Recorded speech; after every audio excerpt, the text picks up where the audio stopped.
Hi friends, good morning. എല്ലാവർക്കും ശ്രീനന്ദനത്തിൻ്റെ പുതിയൊരു ദിവസത്തിലേക്ക് സ്വാഗതം. ഇന്ന് ഞാനൊരു മോർണിംഗ് വ്ലോഗാണ് ചെയ്യുന്നത്. ഇതൊക്കെ എല്ലാവരും ചെയ്യുന്ന കാര്യങ്ങളൊക്കെ തന്നെയാണ്. എന്നാലും നിങ്ങളിപ്പോൾ കാണുന്നത് എൻ്റെ ലൈഫിലെ ഒരു കൊച്ചു ബിസി മോർണിംഗ് വ്ലോഗാണ്. മൺഡേ ടു സാറ്റർഡേ എല്ലാ അമ്മമാർക്കും വർക്ക് ചെയ്യുന്നവർക്കും ഒക്കെ വളരെ തിരക്കുള്ള ദിവസങ്ങളല്ലേ. മക്കളെ സ്കൂളിൽ വിടണം, ജോലിക്ക് പോകണം, അപ്പോഴേക്കും ബ്രേക്ക്ഫാസ്റ്റും ലഞ്ചും ഒക്കെ നമുക്ക് സെറ്റാക്കണം. ഇതാണ് ശരിക്കും ഒരു ശരാശരി വീട്ടമ്മമാരുടെ സാധാരണ ദിവസങ്ങൾ. രാവിലത്തെ ആദ്യത്തെ പരിപാടി എന്ന് വെച്ചാൽ തലേദിവസം തിളപ്പിച്ച് വെച്ച് കുക്കറിൽ വെച്ചിരിക്കുന്ന ചോറൊന്നുകൂടെ തിളപ്പിച്ച് വെക്കണം. അപ്പം തന്നെ നമ്മുടെ ചോറ് വയ്ക്കുന്ന പരിപാടി അവിടെ തീരും. പിന്നെ തലേദിവസം രാത്രി തന്നെ ഞാൻ കുടിക്കാനുള്ള വെള്ളമൊക്കെ കലത്തിൽ സെറ്റാക്കി തിളപ്പിച്ച് വെക്കാറുണ്ട്. അപ്പം രാവിലെ തന്നെ അത് നന്നായിട്ട് ആറക്കിട്ടും. അപ്പം പിള്ളേർ പോകുമ്പോഴത്തേക്കും നമുക്ക് കുപ്പിയിലൊക്കെ ഒഴിച്ച് കൊടുക്കാൻ എളുപ്പമായിട്ട് പറ്റും.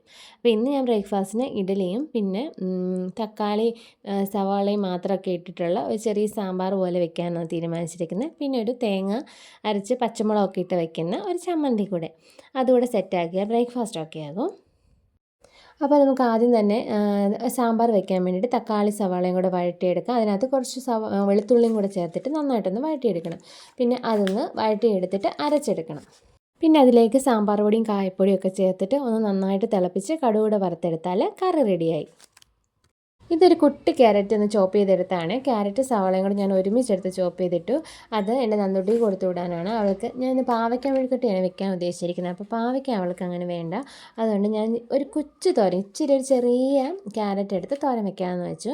അപ്പോൾ കടുക് വറുത്ത് നമുക്കിനി ഈ ക്യാരറ്റ് ഒന്ന് തോരൻ വെച്ചെടുക്കാം. അത് വളരെ ഈസിയാണ്. ക്യാരറ്റും സവാളയും ഞാൻ മാത്രമേ ഇട്ടിട്ടുള്ളൂ, പച്ചമുളക് ഒന്നും ചേർത്തിട്ടില്ല. അപ്പോൾ പെട്ടെന്ന് തന്നെ നമുക്കത് തോരൻ വെച്ചെടുക്കാം. പാവയ്ക്കയ്ക്ക് ലേശം കയ്പുള്ളത് തന്നെ അവർക്കത് സ്കൂളിൽ കൊണ്ടുപോകാൻ വലിയ ഇഷ്ടമൊന്നുമില്ല. പിന്നെ ഞാൻ വായിൽ കൊടുക്കുകയാണെങ്കിൽ മാത്രമേ അതൊക്കെ കഴിക്കുള്ളൂ. അപ്പം ക്യാരറ്റൊക്കെ ആണെങ്കിൽ ചോറിനകത്തിട്ട് ഇളക്കി കൊടുത്തു വിട്ടാൽ അത് കഴിച്ചോളും കേട്ടോ. വളരെ എളുപ്പത്തിൽ നമുക്ക് ഉണ്ടാക്കാം. അപ്പോൾ അപ്പുറത്തെ അടുപ്പിൽ നമുക്ക് ഇഡലി വെന്തുകൊണ്ടിരിക്കുന്നുണ്ട്. അതൊരു ഇഡലി കഴിച്ചൊരു 10-15 മിനിറ്റ് ആവി കയറ്റുമ്പോഴത്തേനും നല്ല ഇഡലി നമുക്ക് കിട്ടും. അപ്പോൾ അതിൻ്റെ പണി അവിടെ തീർന്നു. തോരൻ പെട്ടെന്ന് തന്നെ ആവും. ഒന്ന് ചേർത്ത് വെച്ചിട്ട് ഒന്ന് ലേശം വെള്ളം ഒഴിച്ച് വേകുന്നതിന് വേണ്ടി വെള്ളം ഒഴിച്ച് ആവി കയറ്റിയെടുത്താൽ ക്യാരറ്റ് തോരൻ അവിടെ സെറ്റായിട്ടുണ്ട്. അപ്പോൾ ഇഡലി ഇവിടെ വെന്തിട്ടുണ്ട്. 10-15 മിനിറ്റ് ആയിട്ടുണ്ട്. ഇനി നമുക്ക് ഒന്ന് എടുത്ത് ആറാൻ വേണ്ടി വെക്കാം. ഇതൊന്ന് മാറ്റി വെച്ചിട്ട് ഒരു 10 മിനിറ്റൊന്നും വേണ്ട, അതിനിപ്പുറം തന്നെ നമുക്കത് പാത്രത്തിലേക്ക് മാറ്റിയിട്ട് അടച്ച് വെക്കാവുന്നതാണ്. അതുപോലെ അപ്പുറത്തെ ക്യാരറ്റ് തോരൻ പെട്ടെന്ന് തന്നെയായി വേഗം വെന്ത് വരും. കുറച്ചിട്ടല്ലേ ഉള്ളൂ, സാധനം കുറച്ചേ ഉള്ളൂ. ലേശം തേങ്ങയും കൂടി ഇട്ടിട്ട് അതൊന്ന് ഇളക്കി എടുത്താൽ ക്യാരറ്റ് തോരനും അവിടെ സെറ്റായി. ഇഡലിക്കിനി കുറച്ച് ചമ്മന്തി കൂടി അരയ്ക്കാം. അപ്പോൾ തേങ്ങയും പച്ചമുളകും ഉള്ളിയും ഉപ്പും കൂടി ചേർത്ത് അരച്ചിട്ട് നമുക്കൊന്ന് കടുക് വറുത്തെടുക്കാം. കടുക് വറുക്കാനായിട്ട് വറ്റൽമുളകും കരിവേപ്പിലയും പിന്നെ ചെറിയുള്ളി ചെറുതായിട്ട് വട്ടത്തിലരിഞ്ഞിട്ട് ഒന്ന് മൂപ്പിച്ചെടുക്കുവാണെങ്കിൽ നമുക്ക് ചമ്മന്തി കടുക് വറുക്കുമ്പോൾ നല്ല ടേസ്റ്റ് കിട്ടും കേട്ടോ. അപ്പോൾ ആ ഉള്ളിയുടെ ടേസ്റ്റ് ആ ചമ്മന്തിക്കകത്ത് എടുത്ത് നിൽക്കും. ഇനിയിപ്പോൾ ഉള്ളി ഇല്ലാന്നുണ്ടെങ്കിലും കുഴപ്പമൊന്നുമില്ല, കടുക് വറുത്ത ചമ്മന്തി നമുക്ക് കൂട്ടാം. ഇട്ടിട്ടുണ്ടെങ്കിൽ നല്ല ടേസ്റ്റാണ്. അപ്പോൾ അതും സെറ്റായിട്ടുണ്ട്.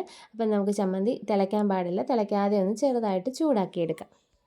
ഇഡലിയുടെ കൂടെ ഈ സാമ്പാറും പിന്നെ ഈ ചമ്മന്തിയും കൂടെ ചേർത്ത് കഴിക്കുമ്പോൾ അതിന് പ്രത്യേക ടേസ്റ്റാണ് കേട്ടോ. അതിപ്പോൾ എല്ലാവർക്കും അറിയാവുന്ന കാര്യമല്ലേ. ഇപ്പം നമ്മൾ സാധനം എന്തുണ്ടാക്കി എന്നല്ല, ഉണ്ടാക്കുന്ന സാധനം ടേസ്റ്റോടെ ഉണ്ടാക്കി ഇങ്ങനെ കഴിക്കാമെന്നാണ് കേട്ടോ, അതിലാണ് കാര്യം ഇരിക്കുന്നത്. അപ്പം അങ്ങനെ ഉണ്ടാക്കി ഒന്ന് കഴിച്ച് എല്ലാവർക്കും അറിയാവുന്ന കാര്യം, അപ്പോൾ കഴിച്ചാലും നല്ല ടേസ്റ്റാണ്.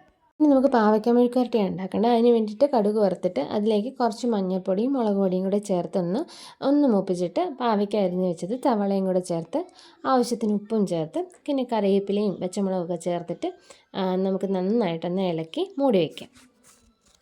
ഇതിലേക്ക് കുറച്ച് തേങ്ങാക്കൊത്തിട്ടാൽ നല്ല ടേസ്റ്റ് കിട്ടും. പക്ഷേ ഞാൻ തേങ്ങാക്കൊത്തിട്ടില്ല, മറന്നുപോയി.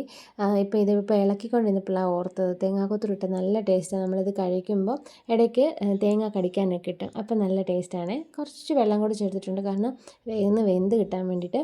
അപ്പോൾ അതൊന്ന് വെന്തെടുക്കട്ടെ. നന്നായിട്ട് ആവി കയറ്റി വെന്തിട്ട് കുറച്ച് എണ്ണ ഒഴിച്ച് നന്നായിട്ടൊന്ന് വഴറ്റിയെടുത്താൽ മതി. പാവയ്ക്ക തോരനാണെങ്കിലും പാവയ്ക്ക മെഴുക്കുവരട്ടിയാണെങ്കിലും സാമ്പാറിൻ്റെ കൂടെ കോമ്പിനേഷനായിട്ട് ചോറൊക്കെ കഴിക്കുമ്പോഴുണ്ടല്ലോ നല്ല ടേസ്റ്റാണ്. എല്ലാവരും ട്രൈ ചെയ്ത് നോക്കണം കേട്ടോ. ഒരു 2-3 മിനിറ്റ് ആവി കയറുമ്പോൾ തന്നെ പാവയ്ക്ക നന്നായിട്ട് വെന്ത് സെറ്റായിട്ടുണ്ടേ.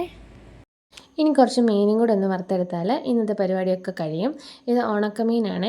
ഞങ്ങളുടെ നാട്ടിലൊക്കെ ഇതിന് നങ്കെന്നാണ് പറയുന്നത്. ഉണക്ക നങ്കാണിത്.